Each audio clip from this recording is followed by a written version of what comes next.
regarding studying Prabhupada books, nowadays our ISKCON society is facing a great change in trends, which is very dangerous.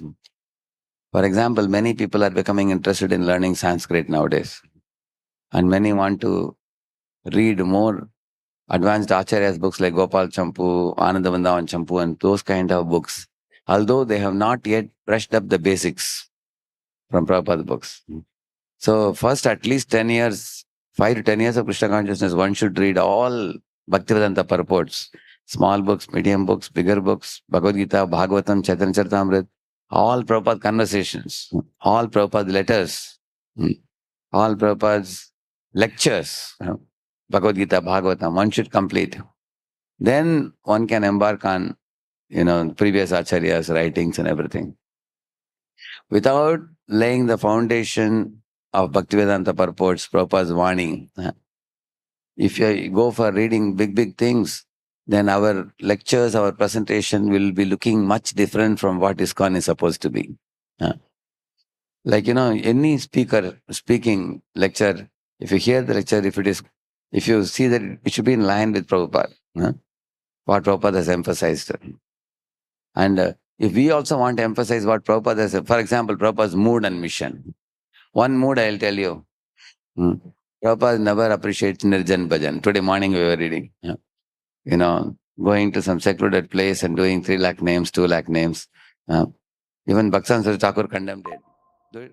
He says, Dushtamana tumi kishera Vaishnava. In that song he says, for popularity, don't chant many names and then stay in a private place. And Prabhupada doesn't appreciate us following Chaturmas, 4 months of, eating only one mouthful of food and chanting many rounds and not going out for preaching. Prabhupada said, we are not Bhajananandis, we are Goshtyanandis. We should go out and preach. And go to Srimad Bhagavatam in folio and just put these 2 words, free hotel, we can put. Just put the word free hotel. Immediately it will take you to 5th canto, Bharat Maharaj, Daraj Bharat Maharaj section, it will take you. There is one purport. Immediately you will get that purport if you put this free hotel. That purport has a lot of points. Prabhupada talks about one should not overeat. It leads to oversleeping. It leads to lethargy. It leads to disorientation. And then in this way, he says one becomes weak in spiritual life and falls down and everything. So that has almost 8 to 10 points Prabhupada gives for ISKCON devotees. And also Prabhupada, another verse you can read, 1.8.36.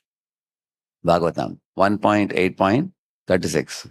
Kuntimanani's section. There Prabhupada says, there is a transcendental sound, there is a mundane sound, there is a seemingly transcendental sound, he's saying.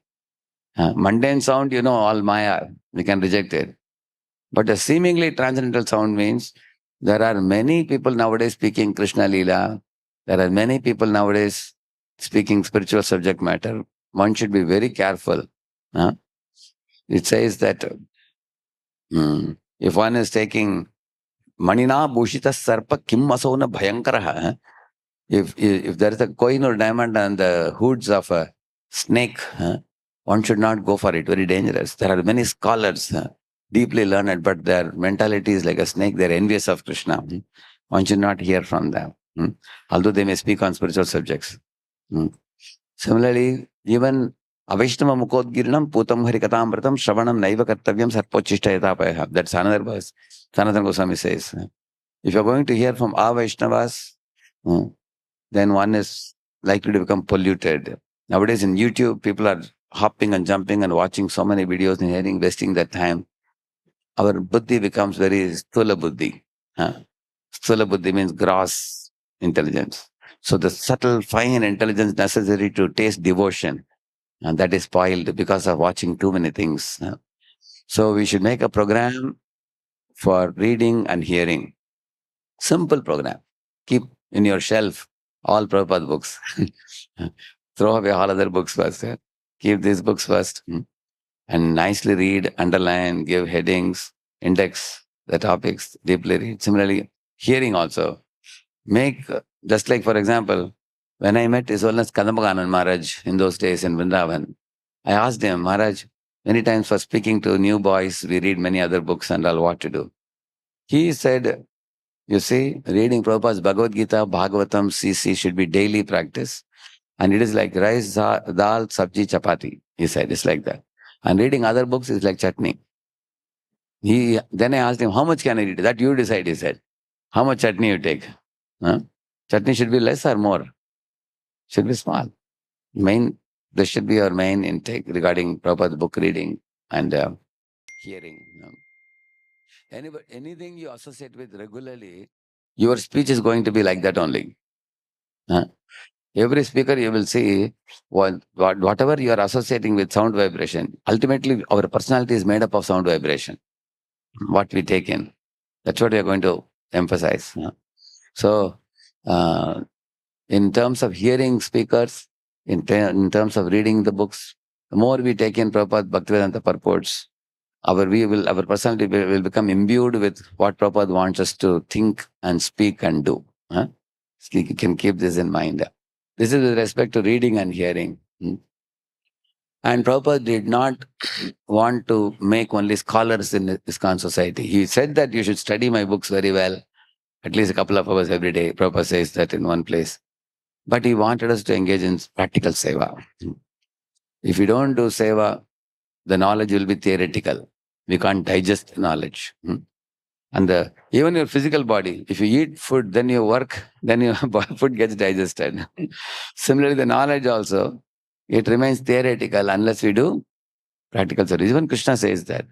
He says, "Na tadvidhi pranipatena pariprashnena sevaya."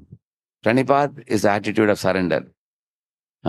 And then pariprashnena is inquisitiveness to tattva jignasa, to do that. And sevaya. One should render seva, also practical service. What is the seva Prabhupada wanted us to do? Go out to Harinam Sankirtan, go out to prasadam distribution, go out and do book distribution, go and do preaching, schools, colleges, companies, homes. Go out and reach out to people. Don't keep this priceless jewel of Krishna consciousness only with yourself. There's a saying in English, the hand that lends out roses is rendered fragrant. It is said. Imagine you have thousands of rose flowers, you keep giving. You've seen in Guru Puja, one devotee who is giving flower. Finally, you catch his hand and see it is fully fragrant because he has given away so many roses to so many people. In this way, Krishna consciousness is like a very fragrant rose. Give it out, give it out, give it to as many people as possible. Same way, the holy name, distribute, prasadam, distribute, Prabhupada books, distribute. This is the way we can do jivadaya. We can show compassion to the suffering people. So Prabhupada expected us that the considerable time of the day, we go out and we reach out the mercy to others. So Srila Bhaktivinoda Thakur gives a wonderful program, 8-8-8. He says 8 hours for body, 8 hours for soul, 8 hours for missionary activities. This he told for those who are fully engaged in this. For example, night we sleep 6 hours and then clipping the nails, taking bath, eating food, washing clothes, shaving and all that, another 2 hours. Totally 8 hours over for the body. And 8 hours for the soul. The morning program is 5 hours. Correct, no? Morning program begins with 4:30 to 9:30. How many hours? 5 hours, yeah. And then say one brahmachari class, you have 1.5 hours. Another 1.5 hours you do self-study of books. So that's another 3 hours. So 8 hours of soul. And the other 8 hours, he said we should do missionary activities. Now what is happening in our ISKCON society in many places, in those days, standard was sandwich program. Morning and evening you hear Bhagavatam and Bhagavad Gita, and daytime you go out and distribute books and Harinam and everything. Now ISKCON society in India quite a bit changed. Because daytime, instead of going out, devotees remain in the temples, and then they do some reading, preparing PPTs, making phone calls and counseling and all they do. And evening they go for programs. Like that they do. Instead of evening remaining in the temple, they go out in the evening. Many preachers do that.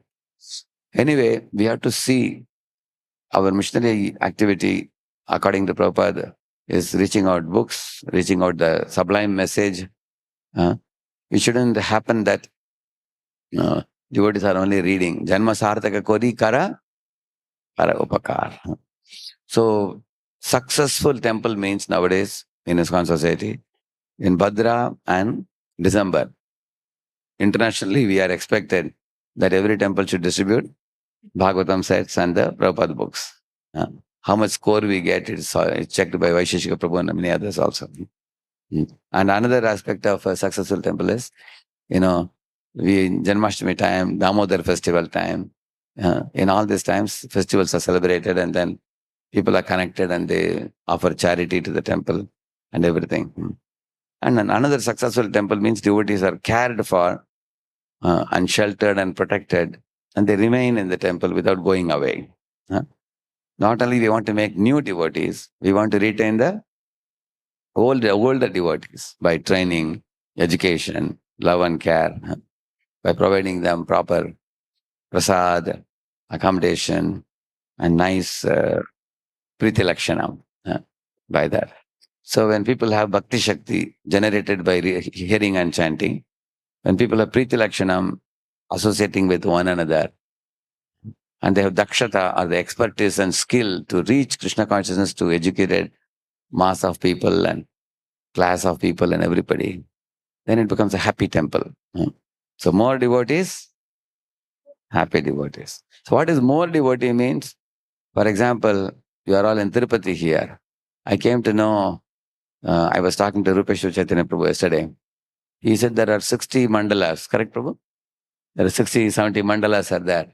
So he said in each mandala there are 40 villages, 40 or 50 villages are there. So what is more devotees? Reach everyone, engage everyone. Repeat.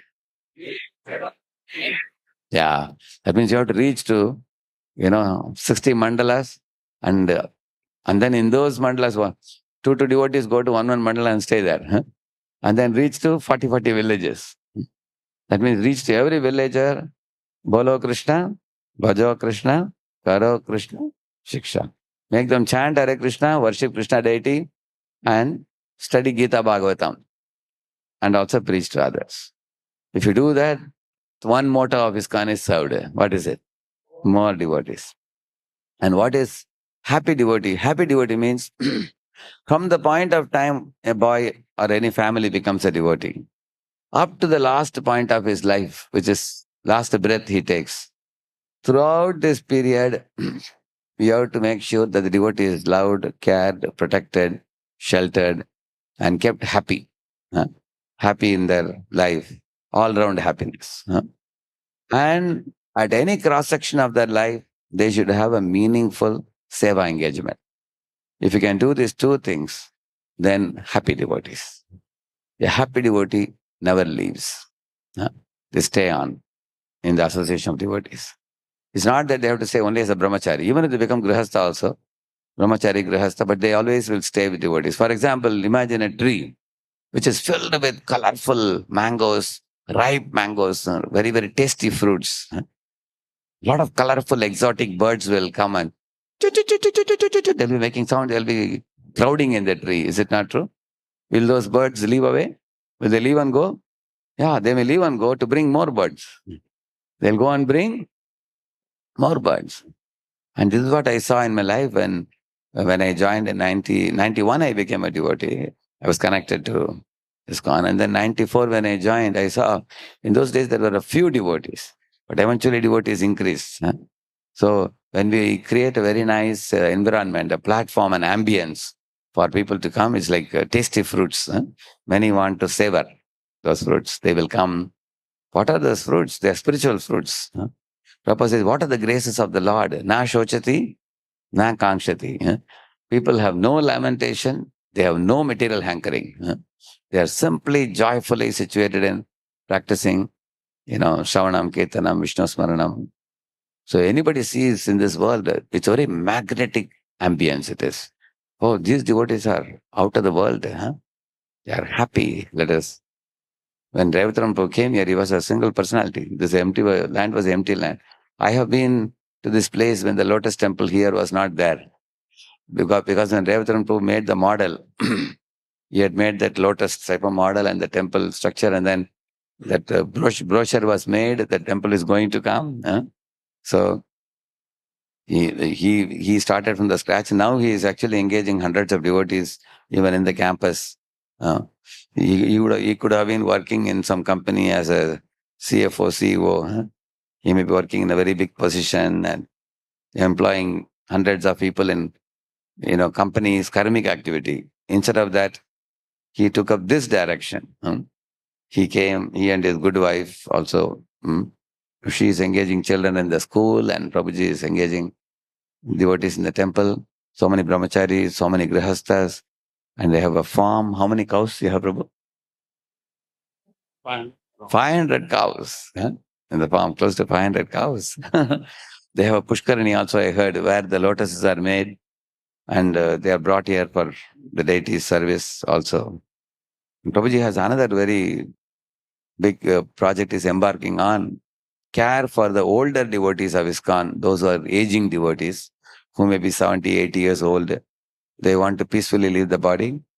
So he wants to create a facility for the Vriddha Vaishnavas. So he wants to. Prabhuji recently had a Bhumi Puja also. Already has done a Bhumi Puja. So how many devotees want to keep? Project already started now. so,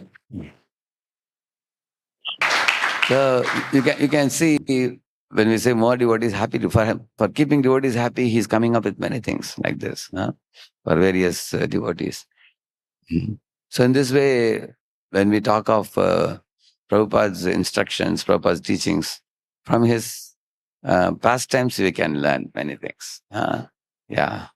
Well, like once Prabhupada told one sannyasi, if you lit fire and you pour water, then the job will not be accomplished. So he was telling one sannyasi, your wood should be dry wood or wet wood. Prabhupada said, if the wood is wet, it will give smoke. If the wood is dry, it will burn. It will be very powerful. So, and then the sannyasi asked Prabhupada, so what is the meaning of this? Prabhupada said, wet wood means mixing spiritual life with sense gratification. He said. And dry wood means keeping your spiritual life pure, blissfully Krishna conscious. Perform Krishna conscious activities, so you'll be blissfully situated. So Prabhupada, many things he explains. And then he was telling, if coal is inside fire, it will be glowing reddish. And it can cook the sabji or rice or something. But if a coal falls outside, it becomes black. Asar, good for nothing. So remain inside the fire of Krishna consciousness. Don't weaken yourself by going away from Krishna consciousness, Prabhupada said. So many things can be said when you read the pastimes of Prabhupada. You learn many things. Prabhupada's main teaching is remain connected to Sangha, Sadhu Sangha, Nama Kirtan, Bhagavata Shravan, Uttarava Srimurtira, Shraddhya Sevan. So thank you. Now let's hear from Rupeshwar Chaitanya Prabhu.